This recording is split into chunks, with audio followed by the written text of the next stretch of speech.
বিজ্ঞানী সাধু।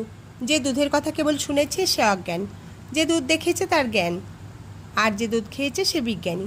শুধু যে জ্ঞানী তার বসবার ভঙ্গি অন্যরকম।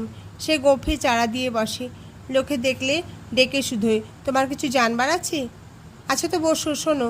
কিন্তু বিজ্ঞানী সে সর্বদা ঈশ্বরকে দেখেছে, ঈশ্বরের সঙ্গে কথা কইছে। তার ধরন ধারণ অদ্ভুত। সে কখনো জড়, কখনো পিশাচ, কখনো বালক, কখনো উন্মাদ।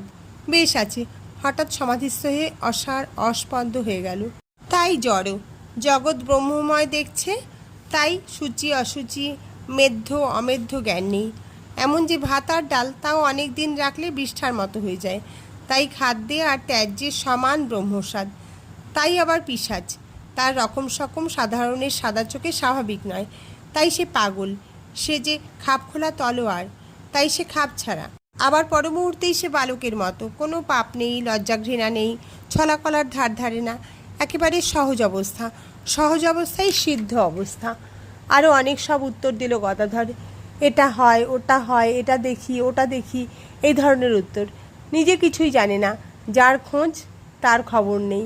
ভৈরবীর সিদ্ধান্তে সম্পূর্ণ সায় দিল বৈষ্ণবচরণ।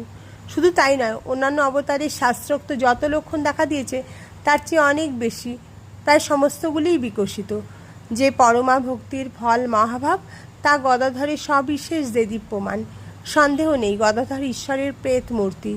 স্বয়ং বৈষ্ণবচরণ বলছে, মথুরবাবুও থ হয়ে রইলেন। আমলারা যারা ছিল তারা ওর মুখ চাওয়াচাই করতে লাগলো। কদিন পরে হাজির হলো এসে গৌরীকান্ত তর্কভূষণ, বাড়ি বাঁকুড়া জেলার ইনদেশে। বৈষ্ণবচরণ কর্তা ভজা। গৌরী